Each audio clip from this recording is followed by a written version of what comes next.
Shalom, frères et sœurs en Jésus-Christ. C'est un réel plaisir de vous retrouver aujourd'hui. Nous sommes le 25 mars. Nous sommes bel et bien en train d'aller à la fin de ce mois ou cette semaine et la dernière semaine parce que toutes les églises se préparent à célébrer la fête de Pâques, la fête de Pessah. Et puis chez nous, on célèbre la fête de Pâques et ensuite la fête de Pentecôte. Bon, on parle de fête, comprenez, bien aimés frères et sœurs. Même si on ne cesserait de le dire, ce ne sont pas de fêtes. Ce ne sont pas de fêtes. La Pentecôte est une expérience que chaque fils des dieux, chaque fille des dieux devait expérimenter au moins une fois dans sa vie. Parce qu'une fois, vraiment, une fois rempli et baptisé du Saint-Esprit, scellé du Saint-Esprit, on n'en sort plus. Une fois on est scellé, c'est fini, on est scellé jusqu'au jour de la rédemption. Vous voyez, frères et sœurs. Alors, on parle de, si vous voulez, si les mots fêtes vous choquent, vous pouvez prenez même, on commémore, on parle des commémorations ou célébrations. Je préfère plus d'ailleurs célébration que de dire fête. Donc, je voudrais ici vraiment vous saluer tous. Je vous salue tous respectueusement dans les précieux noms de Yeshua HaMashiach, notre Seigneur. Je suis en train de mettre du temps. C'est comme si la dernière semaine et par de méditation, on se prépare ici à Pretoria. Et j'aimerais vous inviter aussi cette semaine, le vendredi et samedi, et Dieu voulant, et on aura cette scène, le repas du soir ici à Pretoria Nord. Vous êtes tous invités, bien aimés frères et sœurs. Et donc le jeudi sera consacré aux jeunes, et le vendredi et samedi, on sera tous invités à la table du Seigneur pour célébrer la Sainte Seine. Alors, bien-aimés frères et sœurs, aujourd'hui, peut-être le Seigneur m'a mis dans le cœur d'abord, avant de parler de la Pâque, parler sur Genèse chapitre 15. D'abord, nous devons savoir pourquoi est-ce que Elohim, Dieu, a envoyé les enfants d'Israël en Égypte. C'était quoi vraiment la cause? Je m'excuse, ma voix n'est pas bonne, j'ai une voix un peu cassée.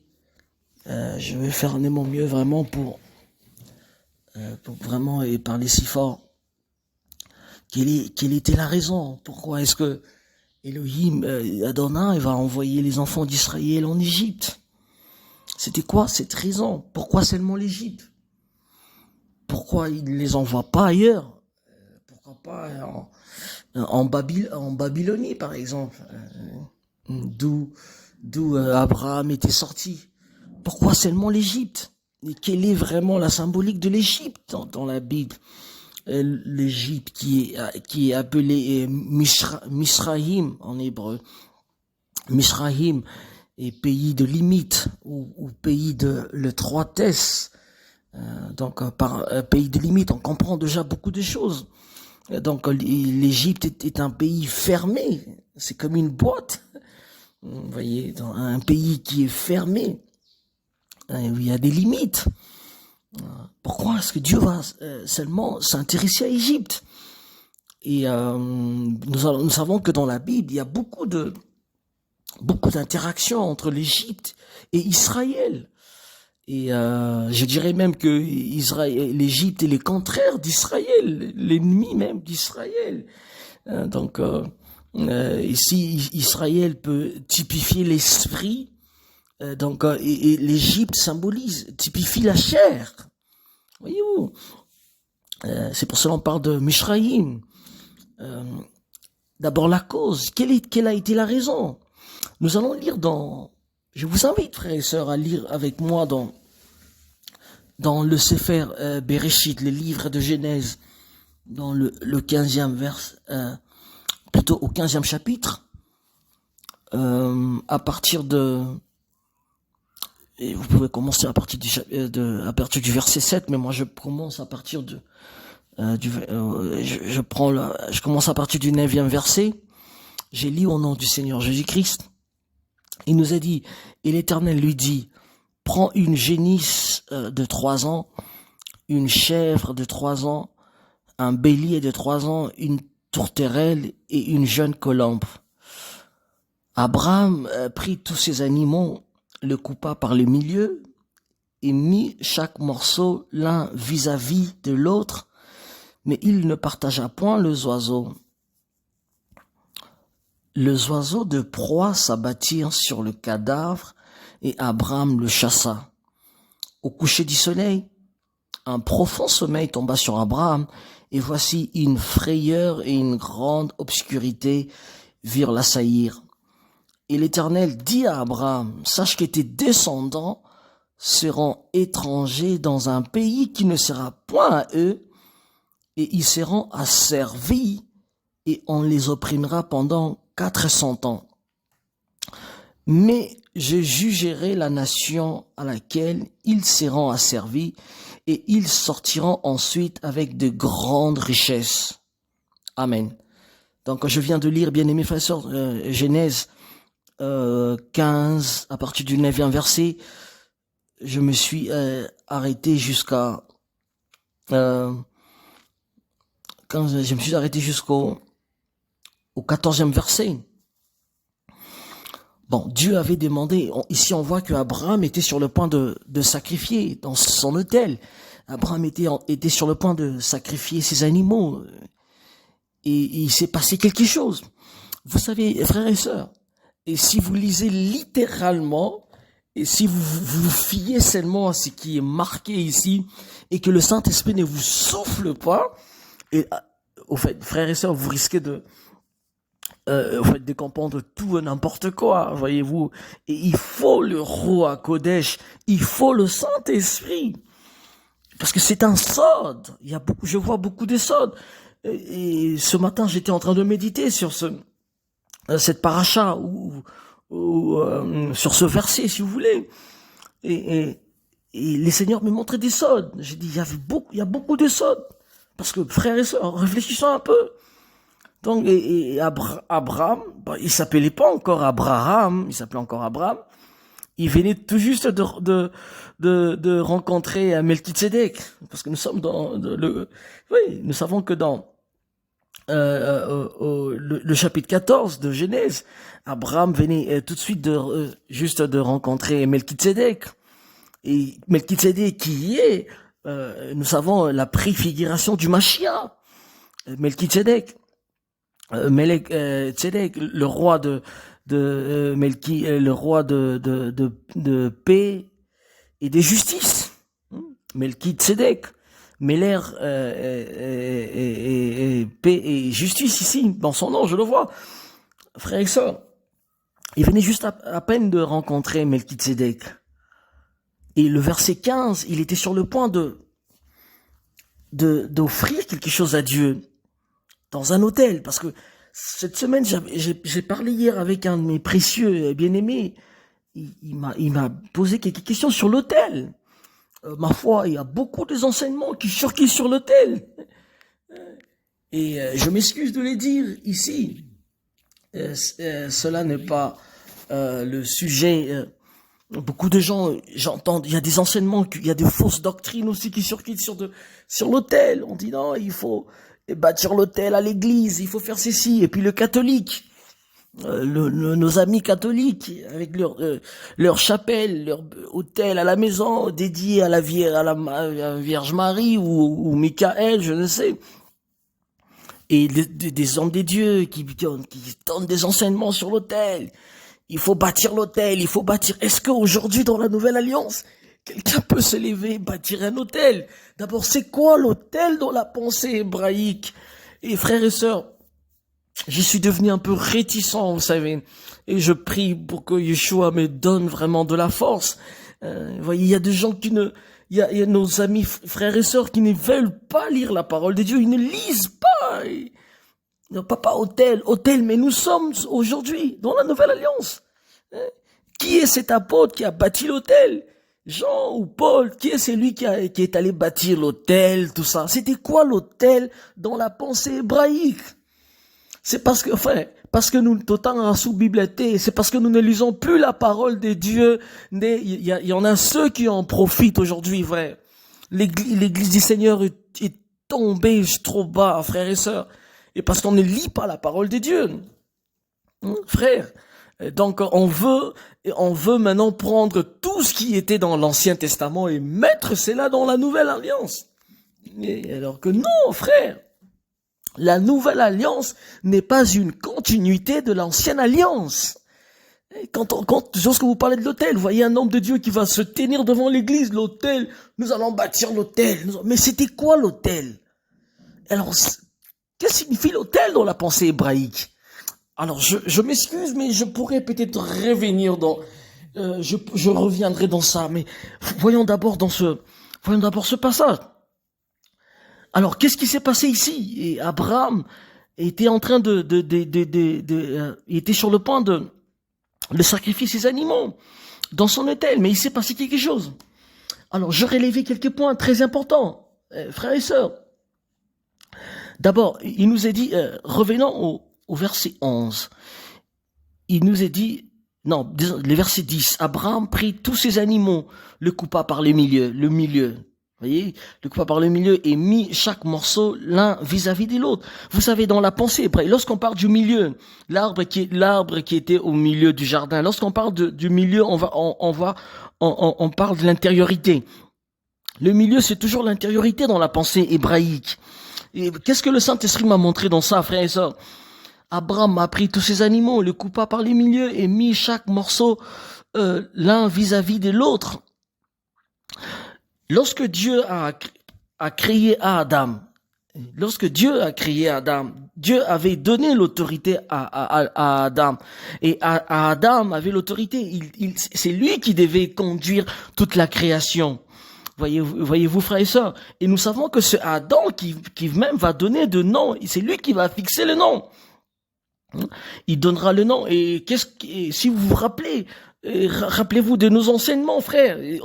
J'ai toujours dit qu'Adam n'a pas donné le nom de lion, chien, singe. Non. Et c'est pour cela qu'on parle du milieu ici. C'est-à-dire l'intériorité, c'est le sens des animaux. Adam a collé, c'est lui qui a donné le sens des animaux. Ce sont pas des noms comme, parce que dans la pensée hébraïque, derrière le nom, il y a le sens de la personne. Et c'est quoi le sens? Je sais pas comment dire cela en français. Le sens, c'est la structure intérieure même en philosophie, lorsqu'on parle de l'essence, c'est la structure intérieure d'une chose. C'est la structure intérieure. Voyez-vous, frères et sœurs? Et c'est pour cela qu'on parle du milieu. Il le coupa par le milieu. Ça dit Adam. Ici, Abraham fait le travail de Adam. Et je vais vous le dire, moi, quand je vois Abraham, je vois Adam. Je le vois même, et quand je vois. C'est-à-dire, Dieu a voulu, à un moment, Elohim a voulu, et ça, c'est un sod, frères et sœurs. Et je vous en supplie, bien aimés frères et sœurs, si jamais vous pouvez peut-être aller continuer ou peut-être méditer aussi sur cela, peut-être que le Seigneur pourra vous montrer aussi beaucoup de choses. Et je vais vous donner ce sod. Ça dit, le sod, c'est le secret que je veux et que moi je suis en train de voir dans la parole. Dieu voulait, Elohim cherchait à corriger la faute originelle. Et ça dit, Dieu a voulu à un moment tenter avec Abraham. Il a dit, est-ce que peut-être qu'Abraham peut corriger cette faute? La faute que Adam avait commis dans le Gan Eden, dans le jardin d'Éden. Et Dieu maintenant était en train de traiter avec Abraham. Vous voyez? Et parce que le Gan Eden était aussi un hôtel. Vous voyez? Le Gan Eden était aussi un hôtel, frères et sœurs. Je mettrai beaucoup d'éléments lorsque je parlerai de l'hôtel. C'était quoi l'hôtel? C'était quoi l'autel? Parce que le Gan Eden était le trait d'union en réalité. Le jardin d'Eden était le trait d'union du ciel et de la terre. L'homme a été créé où? Il a été créé d'abord, il a été créé quelque part, et la Bible a dit qu'il sera placé, et Dieu va l'établir en Éden, pour tenir le ciel et la terre. C'était ça. Parce que lorsqu'on parle de l'autel, l'autel c'est quoi? C'est le trait d'union, c'est l'endroit, c'est un kéli. Un autel est un kéli. C'est l'endroit qui tire, c'est le kéli ou un endroit, un objet qui tire deux mondes à la fois, qui lie le deux mondes. Et Adam devait quoi? Adam avait la mission que Dieu avait confiée à Adam, c'était de unir le deux mondes. Oui, même si il était placé ici et sur la terre, il devait aussi diriger les cieux et tenir le deux. C'était ça le plan de Dieu. Le plan de Dieu était que l'homme puisse être en mesure de diriger la terre, puisse diriger aussi les cieux, les deux mondes à la fois. Et qu'il y ait comme un trait d'union, voyez-vous. C'est ça un autel. C'est l'objet qui réunit ou je dirais qui réunifie deux mondes parallèles, deux mondes diamétralement opposés, deux mondes parallèles, mais un homme qui tient les deux à la fois, voyez-vous. Et ici, Dieu était en train de traiter avec Abraham. Et Abraham était sur le point de réparer la faute que Adam avait commise. C'est pour cela il fait son autel. Il commence très bien. Comme Adam aussi, Adam avait fait quoi? Adam a collé le sens. C'est lui qui a donné, prénom même le nom. C'est lui qui a donné le nom aux animaux. Je veux pas compliquer les gens, même si je sais que dans la pensée hébraïque, le nom, cela signifie donner les sens. Et ici, c'est la même chose. On nous dit que Abraham a pris tous ces animaux, le coupa par les milieux, par leur intériorité, et mis chaque morceau l'un vis-à-vis de l'autre. Mais la Bible a dit, il ne partagea point les animaux. Vous savez, frères et sœurs, dans la pensée hébraïque, quand on parle quand on parle des oiseaux, par exemple, ici, on fait allusion au monde angélique. Oui, parce que c'est pour cela, vous verrez même que dans la pensée imaginaire, frères et sœurs, beaucoup de gens savent que les anges ont des oiseaux. Les anges volent, ils ont des oiseaux. Plutôt, les anges ont des ailes. Je m'excuse, hein. Comprenez un peu. Et dans la pensée imaginaire, on sait que les anges ont des ailes. Les anges ont des ailes. Quand on parle des oiseaux, les oiseaux sont un type des anges. Voyez, mais il a partagé Bangoté. Mais alors que dans le verset 10, il nous est dit que il le coupa par le milieu et mit chaque morceau l'un vis-à-vis. Par vis-à-vis, nous voyons mâle et femelle. Parce que nous savons que les animaux aussi ont été créés mâles et femelles. Vous voyez? Mais les anges, non. Les anges, non, frère. C'est pour cela que nous savons que les anges n'ont pas de sexe. Quand on parle des anges, frères et sœurs, oui, même si dans la pensée imaginaire, on nous avait dit que les anges, Bazalara Mibali, et les anges sont des hommes, frères. Oui, ça c'est dans la pensée imaginaire et collective. Mais non, la Bible n'a jamais affirmé que ange Bazalara Mibali. Les anges, en réalité, n'ont pas de sexe. C'est pour cela, ici, on nous dit que, mais il pouvait pas, mais il ne partagea point les oiseaux, parce que les anges en réalité, les anges ne sont ni hommes, ni femmes. Ange, Bazalara Mobali, Bazara Moissité. Ce sont des êtres spirituels. Mais bazate que hommes et femmes. Mais les autres, soit kaboli bango, et puis bango vis-à-vis, mâle et femelle. Mais pour les anges, à sali en côté. Ça, frère, je suis en train de donner mon interprétation selon ce que l'Esprit du Seigneur m'a soufflé. Je descends, frères et sœurs. Et Balobi, on nous montre, on nous dit ici, les oiseaux de proie s'abattirent sur le cadavre. Et Abraham le chassa. Alors, frères et sœurs, ça c'est intéressant. Oh non, mais il faut lire l'hébreu biblique. Il faut faire un effort de lire l'hébreu, mes bien-aimés frères et sœurs. Ici, lorsqu'on nous parle des oiseaux de proie. Ah! Quand on dit oiseaux de proie, on parle ce sont de rapaces, ce sont des oiseaux qui attaquent. Parce que lorsqu'on parle des oiseaux, en réalité, il y a plusieurs oiseaux, vous voyez. Lorsqu'on nous dit les oiseaux de proie s'abattirent sur le cadavre et Abraham le chassa. Par les oiseaux de proie ici, le Seigneur m'a dit, ce sont les anges déchus. Le Seigneur m'a montré, il m'a dit, c'est anges déchus. Et qu'est-ce qu'ils ont voulu? Ils ont voulu lingaki kita, yako kozwa, yiba na etumbe le sika Abraham azotumba. Je préfère dire cela clairement au lingala peut-être. Parce que Abraham azalaki en train azotumba na hôtel nae oiseaux de proie wana baye, les anges déchus, les démons, si vous voulez. Bao bazala l'aise bayo quand même démons. Baye bazwa, mais Abraham le chassa bengani bango. Et Abraham a continué dans l'hôtel nae. Il était là en train de pour réparer la faute originelle. Frères et sœurs, mais qu'est-ce qui s'est passé au verset 12? Ah! Oui, frères et sœurs, j'aime la parole de Dieu, j'aime le sort, frère, j'aime la profondeur de la parole. Je m'excuse, peut-être pour certaines personnes ce sera la folie, mais moi j'aime la parole. Écoutez, la Bible dit, au coucher du soleil, un profond sommeil tomba sur Abraham. Et voici une frayeur et une grande obscurité virent la saillir.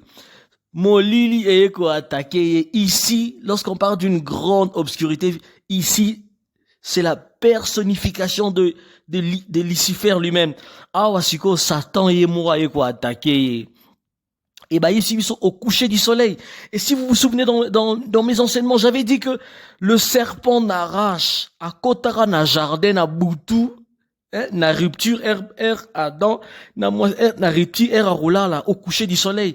Je crois dans la Genèse, il est dit aux brises na rupture entre journée molile lingue si la journée lingue kota ne serpent à kota. C'est dans la parole. Si il y en a ceux linga peut-être tout solango en privé, je le ferai, je suis dispo. Ipsi biso au coucher du soleil, un profond sommeil tomba sur Abraham. Abraham na katikati ya butu. Voici une frayeur, une grande obscurité virent la saillir. Et mon lili quoi attaqué. Et j'ai essayé de voir cela en hébreu. Et s'abattir oyo, bazo et sabiso. Et ici, je crois c'est virent la saillir. Je crois dans d'autres versions c'est marqué. Si vous pouvez vérifier dans vos versions, il est marqué qu'au coucher du soleil, un profond sommeil tomba sur Abraham. Et voici une frayeur et une grande obscurité virent la bâtir. Dans la version du second utilise le terme la bâtir. Je crois dans d'autres versions c'est écrit la saillir aussi. À bâtir et à saillir. Et j'ai essayé de voir cela parce que le Saint-Esprit m'a dit vérifie cela en hébreu. Vois qu'est-ce que cela signifie en hébreu. S'abattir en hébreu nous donne le verbe yarad. Descendre. Décliner vers le bas. Et vous voyez-vous, frère et sœur, décliner vers le bas. Donc ici, qu'est-ce que le Saint-Esprit a voulu me faire montrer? Frère, au verset 12, comme Satan a essayé d'abord avec les anges déchus, avec ses démons. Parce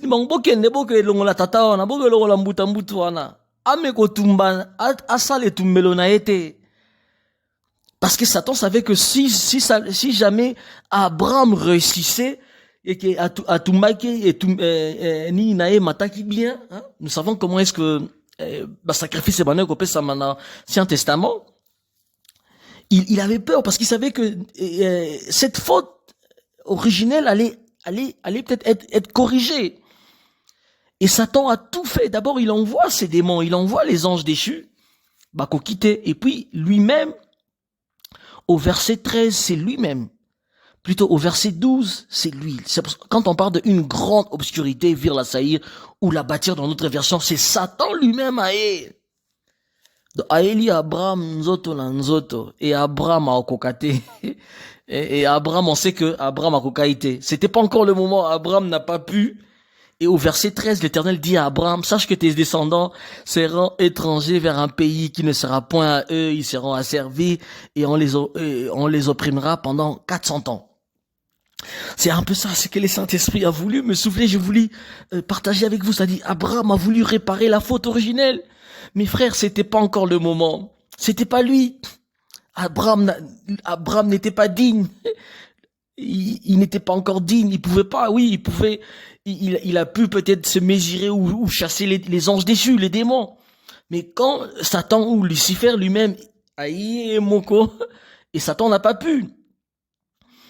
Voyez-vous, frères et sœurs, et quelqu'un, on peut se poser des questions, parce que moi-même, lorsque j'ai préparé cette communication, je me suis posé des questions, mais comment est-ce que les anges déchus et de Satan sont descendus?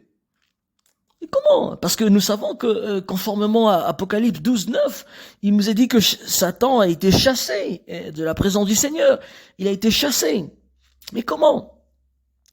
Comment est-ce que Satan et les anges déchus sont descendus rapidement pour attaquer Abraham, frères et sœurs? Alors, je vous lis, parce que je sais que beaucoup de personnes peuvent se poser cette question. Alors, nous savons que Satan a été chassé de la présence des dieux. Vous pouvez les lire dans Apocalypse 12:9. Vous pouvez les lire. Satan a été chassé de la présence des dieux ou de son trône. Il a été précipité ici sur la terre. Mais attention, frères et sœurs, Satan a établi son royaume entre le ciel et la terre. Donc, cela signifie qu'il y a une zone qui existe entre le ciel et la terre. Et pour le comprendre, nous pouvons les lire dans Éphésiens. Nous allons lire rapidement dans Éphésiens chapitre. Lisons dans Éphésiens chapitre 2, le verset 2, où notre frère Paul en a parlé. Paul va parler de quelque chose dans Éphésiens 2, chapitre 2. Supportez-moi, je suis en direct. Éphésiens chapitre 2, dès le verset 2, j'ai lu au nom du Seigneur. Dans lesquels vous marchez autrefois selon le train de ce monde, selon le prince de la puissance de l'air, de l'esprit qui agit maintenant dans les fils de la rébellion. Ici, Satan est présenté comme le prince de la puissance de l'air. Et ici, pour comprendre ce verset, il faut aller aussi en grec, parce que le Nouveau Testament a été écrit en grec, pour comprendre. Parce qu'ici, on parle de Satan comme un prince de l'air. Qu'est-ce que cela signifie, frères et sœurs? D'abord, il faut comprendre que, pour terminer, Satan, ce n'est pas, lorsqu'on parle de l'air, ici, ce n'est pas l'air que nous respirons. Non, frère, c'est pas l'air que nous respirons. L'air que nous respirons nous a été donné gratuitement par Dieu. C'est pas Satan. Donc, par l'air ici, A et R en grec, il faut comprendre c'est une zone qui environne toute la terre. C'est-à-dire, la terre a la forme d'un oignon. Oui. Donc, ici-bas, frères et sœurs, nous sommes dans le noyau. Et au-dessus de nous, Satan a établi son royaume. Nous allons revenir je veux revenir encore peut-être dans une autre vidéo, dans une autre communication pour le démontrer, frères et sœurs. Ici, nous voyons que pour chuter, je vais d'abord faire un rappel rapidement. Et Abraham, notre père dans la foi, était sur le point il bâtissait son autel. Il était sur le point de réparer la faute originelle. Et il a su et chassé même les anges déchus. Mais après, Satan s'est présenté à lui et Abraham n'a pas pu. Et comme il n'a pas pu, la cause, et Dieu a dit à Abraham, pas toi, mais tes descendants vont aller en Égypte. Pourquoi seulement l'Égypte? Alors que l'Égypte est une image. Nous allons voir que l'Égypte est l'image même de toutes les forces du mal. Vous voyez, parce que en Égypte antique, nous savons que l'Égypte antique utilisait beaucoup le serpent comme image. Et vous voyez, et Dieu va faire sciemment d'envoyer les enfants d'Israël en Égypte, et pour que enfin qu'il y ait, je dirais, une confrontation qu'il y ait, que les enfants d'Israël se mesurent et avec les Égyptiens, parce que c'était ça le plan des dieux. Dieu a dit ça va, ben, comme Satan, comme il veut la guerre, ça va. Moi, je veux envoyer ma sémence. C'est ce que nous allons voir prochainement. Dieu fera sciemment d'envoyer les Juifs en Égypte. Il fera sciemment d'envoyer sa sémence. Et frères et sœurs, même pour finir dans Exode, dans Shemot 4, le verset 22, il va dire quelque chose à Moïse. Dieu va dire quelque chose à Moïse. Nous sommes dans Shemot ou Exode 4, le verset 22. Je lis au nom du Seigneur Jésus. Nous sommes dans Exode. Laissez-moi lire rapidement, frères et sœurs, avant que nous puissions clôturer. Et Elohim va dire quelque chose à Moshe. Et qu'est-ce qu'il lui dit? Il dit, tu diras à Pharaon, ainsi parle l'Éternel, Israël est mon fils, mon premier-né. Je t'ai dit, laisse aller mon fils pour qu'il me serve. Si tu refuses de le laisser aller, voici, je ferai périr ton fils, ton premier-né.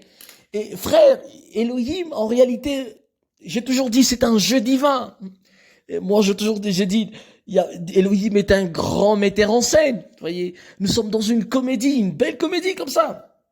Et Dieu, Elohim, il fait sciemment, il envoie les Juifs.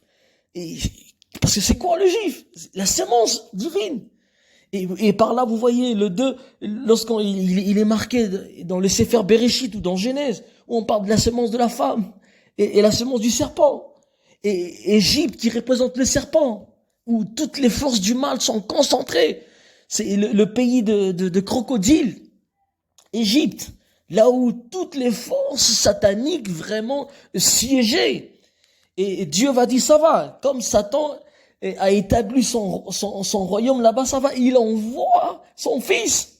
Et ici, Dieu demande, il dit à Moshe, il dit à Moïse, tu diras à Pharaon, laisse partir mon fils, laisse aller mon fils, laisse partir mon fils. Si tu ne le laisses pas partir, je vais faire mourir ton fils. Après, il y aura une guerre. Maintenant, c'est fils contre fils. Et Israël, ou Machia, parce que moi, quand je vois, laisse partir mon fils, le fils, c'est Machia, frères et sœurs. Vous pouvez lire dans un Colossiens chapitre 1er, le verset 15, que Machia qui est le premier-né, n'auront pas le temps de le lire. Jésus-Christ est le premier-né. Oui. Et Dieu va dire à Moïse, tu lui diras, laisse partir mon fils. Dieu lui-même avait envoyé son fils. Pourquoi? Pour qu'il y ait une guerre justement là-bas. Pour que son fils, qu'il y ait une guerre entre fils et fils. C'est-à-dire fils Israël contre Égypte. Et nous savons que Israël va triompher. Frère, Israël va triompher. Nous allons revenir dans une prochaine communication. Que le Seigneur vous bénisse. Amen.